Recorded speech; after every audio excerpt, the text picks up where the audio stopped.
तो चलिए दोस्तों शुरू करते हैं। दक्षिण भारत का महानतम साम्राज्य जिसने लगभग 200 से 250 वर्षों तक दक्षिण भारत में अपने आधिपत्य को बनाए रखा।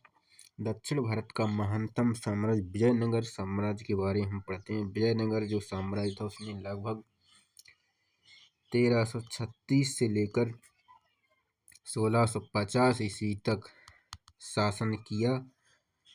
यहाँ के महान राज्यों ने हिंदू संस्कृति को, जो सनातन संस्कृति का प्रचार प्रसार किया और संस्कृति एवं कला में महान योगदान दिया।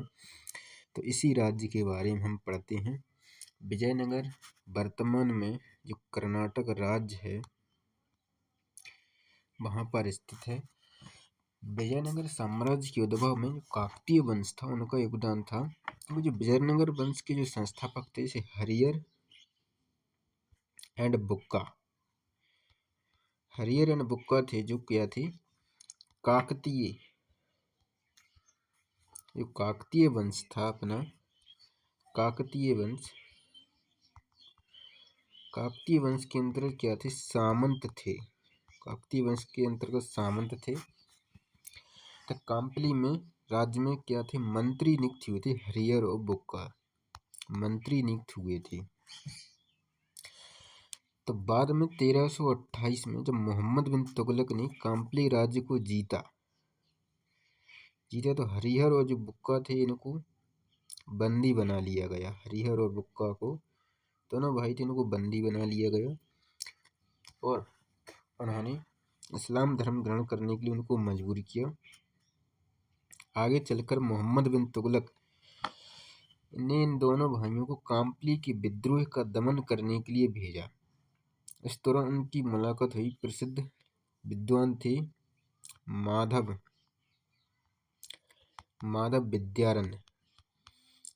विद्यारण्य से इनकी मुलाकात हुई। इनके प्रभाव में आकर हरिहर और बुक्का ने क्या किया, इस्लाम धर्म त्याग कर हिंदू धर्म को इन्होंने ग्रहण कर लिया। फिर इन दोनों भाइयों ने अपनी अन्य भाइयों की सहायता से, 3 भाइयों की सहायता से 1336 में क्या है, विजयनगर राज्य की स्थापना की। तो 1336 में विजयनगर साम्राज्य की इन्होंने स्थापना की, हरिहर और बुक्का ने। विजयनगर जो था इनका प्रारंभ में इनका नाम हम्पी था, हम्पी या हस्तिनावती, जो क्या है तुंगभद्रा नदी के किनारे तट पर स्थित था। यह नगर बाद में विद्यानगर या विजयनगर के नाम से आगे चलकर इसकी पहचान हुई। ठीक है दोस्तों, तो क्या हुआ, विजयनगर जो साम्राज्य था इनकी राजधानी अनेक समय समय पर बदलती ही। सबसे पहले इनकी राजधानी थी अनेगुंडी राजधानी थी। फिर विजयनगर बनी, फिर पेनीगोंडा बनी, उसके बाद चंद्रगिरी। क्रम याद रख लेना, पूछा जा सकता है। इस विजयनगर पर 4 राजवंशों ने शासन किया।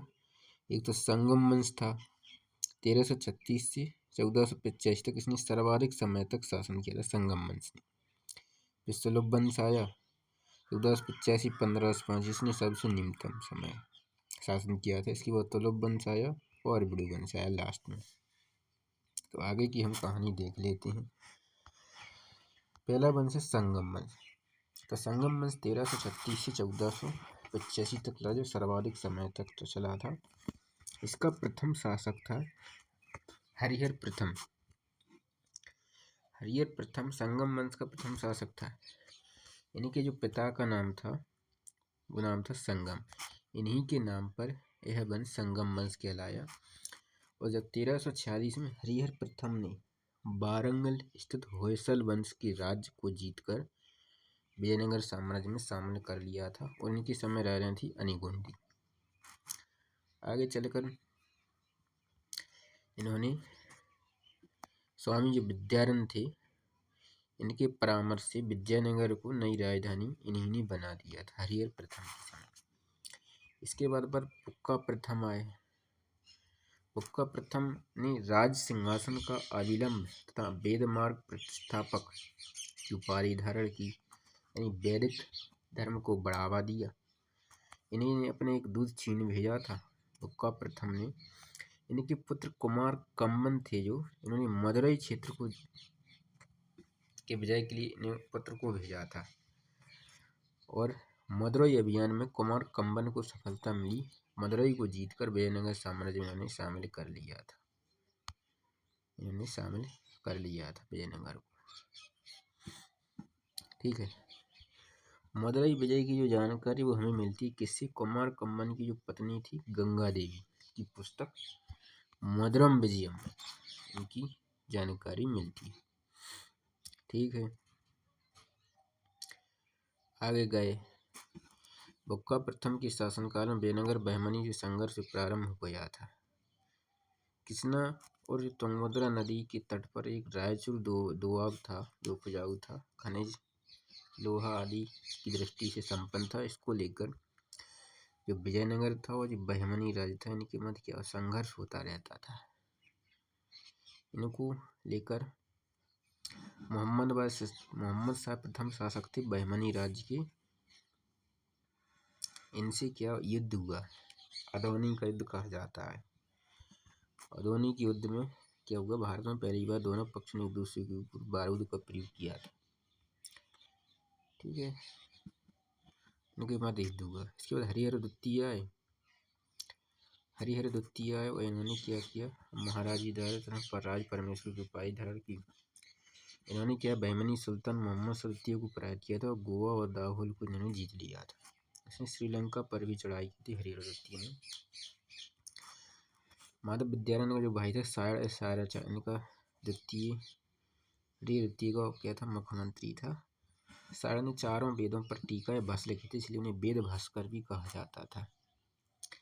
इसके बाद विरूपाक्ष शासन बने। बुक्का प्रथम ने इम्पोर्टेंट नहीं, सबसे इम्पोर्टेंट देवराय प्रथम को अपन को देखना है। इनमें क्या क्या इम्पोर्टेंट चीज़ें आने लायक है।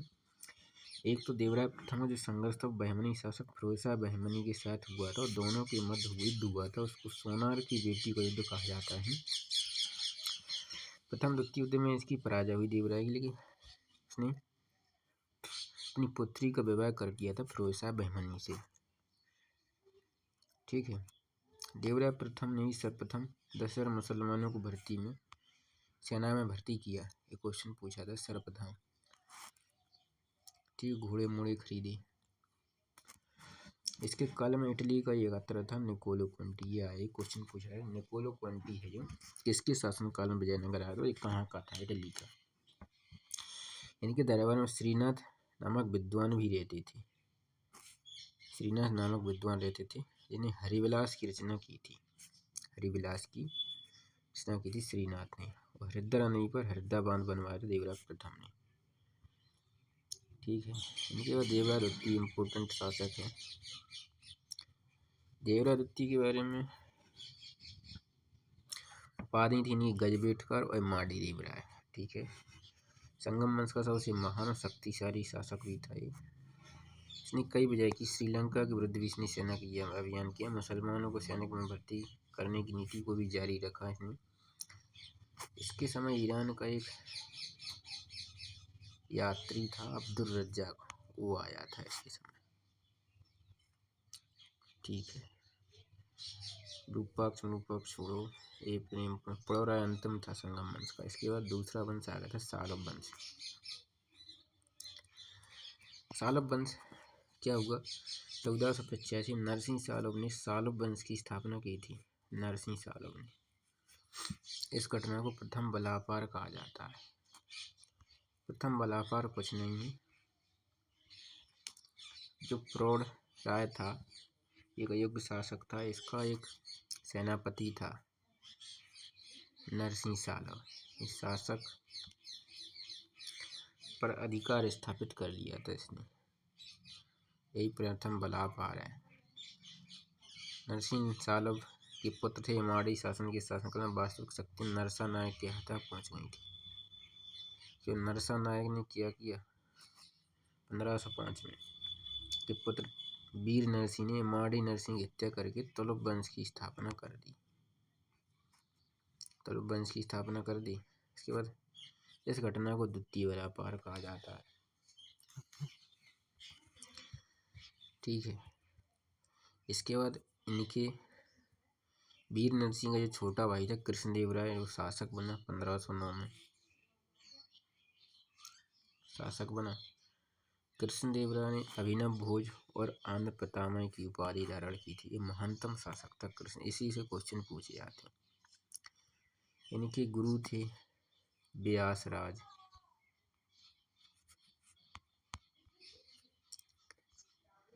ये वैष्णव अनुयायी थे। ठीक है।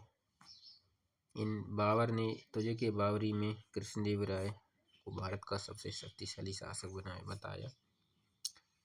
कृष्णदेव राय ने उड़ीसा के जो शासक थे गजपति शासक प्रतापरुद्र, इनको पराजित कर तेलंगाना का क्षेत्र छीन लिया था। एक विजय भवन भी बनवाया था।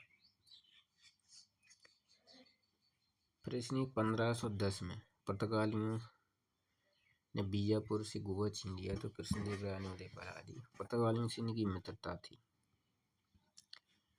पुर्तगालियों की सहायता से सिंचाई का उत्तम प्रबंध करवाया।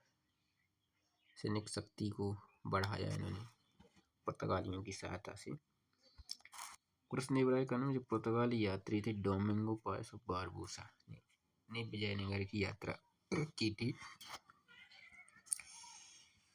कृष्णदेव राय का जो काल है वो तेलुगु साहित्य का क्लासिकल या स्वरयुग कहा जाता है। क्यों? इसके पीछे कारण था क्योंकि तेलुगु कृष्णदेव राय के दरबार में जो तेलुगु के 8 विद्वान निवास करते थे, इन्हें अष्टदिग्गज कहा जाता था।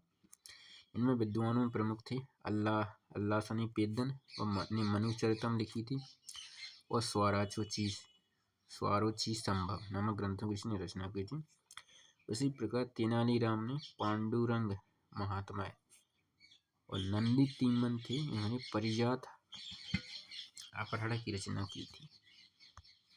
और खुद जो कृष्णदेव राय थे स्वयं भी तेलुगु के अच्छे खासे विद्वान थे। इन्होंने तेलुगु भाषा में राजनीति शास्त्र एवं प्रशासन पर एक किताब लिखी थी आमुक्त माल्यद किताब लिखी थी इन्होंने। और संस्कृत में भी कुछ किताब लिखी थी इन्होंने दो, एक जाम्बती कल्याणम, दूसरा ऊषा प्रणय की रचना की थी इन्होंने। और इन्होंने विजयनगर में हजारा मंदिर, विठल स्वामी मंदिर, विरूपाक्ष मंदिर, चिदम्बरम मंदिर की स्थापना की थी। अपनी माँ के नाम पर नगला देवी के नाम पर एक नागलपुर नामक नगर भी बसवाया था। ये शतरंज की अच्छे खासे खिलाड़ी थी। उन्होंने कुछ ऐसे संगीतज्ञ भी थे। उन्होंने कुछ शैली चलाई थी। यक्षिणी शैली थी, वह नृत्य से संबंधित थी। और एक लिपाक्षी शैली भी चलाई थी इन्होंने। लिपाक्षी शैली जो किससे संबंधित थी? चित्रकला से संबंधित।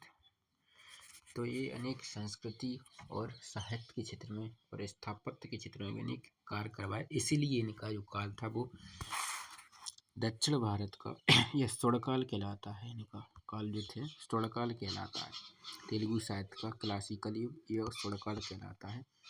इसके बाद अच्युत देव राय आए। आगे का हम सेकंड पार्ट में पढ़ेंगे। इतना ही रहने दीजिए, लंबी वीडियो हो जाएगी।